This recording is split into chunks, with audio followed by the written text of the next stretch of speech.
पर्यावरण प्रकृति की देन, इसके बिन जीवन बेचैन। पर्यावरण है जीवन मूल, इसे न छेड़ें करें न भूल। पर्यावरण धरती की शान, माने हम इसका एहसान। पर्यावरण में रखे निष्ठा, जीवन में तब बढ़े प्रतिष्ठा। पर्यावरण से कर ले प्यार, कभी ना होंगे हम बीमार। पर्यावरण का रुके क्षरण, वृक्ष रोपण के करें जतन।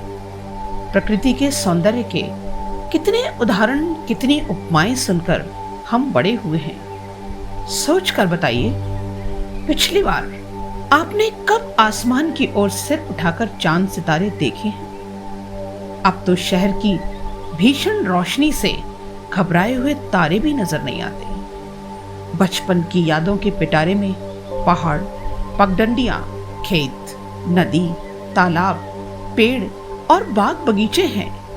पशु पक्षी, घड़े और सुराही का ठंडा पानी, सिलबट्टे पर पिसी चटनी का स्वाद याद है ना? हमारा पर्यावरण आज बदल गया है। हमारे जीवन से प्रकृति का नाता टूट गया है। वृक्ष जो हमारी सांसों का आधार हैं, कहीं गायब से होते जा रहे हैं। इन्हीं वृक्षों की सेवा करके जीवन में समृद्धि प्राप्त करने को प्रेरित करती है ये कहानी। किसी गांव में एक विधवा महिला और उसका पुत्र जगत रहते थे। उनके घर के पास पीपल का एक वृक्ष था, जिसे जगत माँ के कहने पर रोज पानी दिया करते थे। एक बार जगत बीमार हो गए, किंतु बीमारी में भी उन्होंने पेड़ को पानी देना नहीं छोड़ा। एक दिन जब वह खाट से उठकर पेड़ को पानी देने गए, तो पेड़ में स्थित देवता का स्वर गूंजा, मैं तेरी सेवा से बहुत खुश हूं, तू कोई वर मांग। जगत ने कहा, हे वृक्ष देवता, आपसे तो हमें शुद्ध वायु, छाया, लकड़ी आदि अनेक चीजें प्राप्त होती हैं और हमारे जीवन का आधार भी तो आप ही हैं। मुझे आपसे कुछ नहीं चाहिए, बस आप मुझे अपने नीचे गिरे पत्ते ले जाने की अनुमति दीजिए ताकि यहाँ सफाई रहे। पीपल ने अनुमति दे दी। जगत पत्ते एकत्रित करके ले गए और घर के एक कोने में रख दिए। दोनों माँ बेटे अगले दिन यह देखकर हैरान रह गए कि पत्ते पीली धातु में बदल गए थे।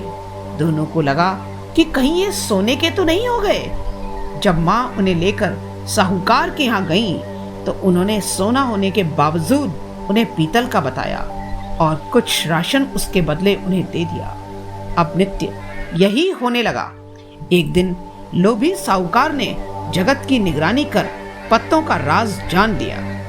उसने भी पत्ते इकट्ठे किए, किंतु अगले दिन वे बिच्छुओं में बदल गए। बिच्छुओं की फौज जब काटने को दौड़ी, तो वह वृक्ष देवता के पास पहुंचा और क्षमा मांगी। देवता के कहने पर साहूकार ने अब तक लिए सोने के सारे पत्तों का पैसा चुकाया। अब निर्धन जगत के दिन बदल गए थे। कथा का सार यह है कि वृक्ष हमारे जीवन दाता हैं। हमारे जीवन के उचित संचालन में अनेक वस्तुओं को प्रदान कर महत्वपूर्ण भूमिका निभाते हैं। अतः वृक्षों की रक्षा करना हमारा नैतिक दायित्व है। पर्यावरण सुधार को जीवन में लें धार, तो फिर इस संसार में खुशियां मिले अपार। पर्यावरण दिवस के इस अवसर पर आप भी इन खुशियों को पाने और लुटाने के लिए प्रयत्न करेंगे ना?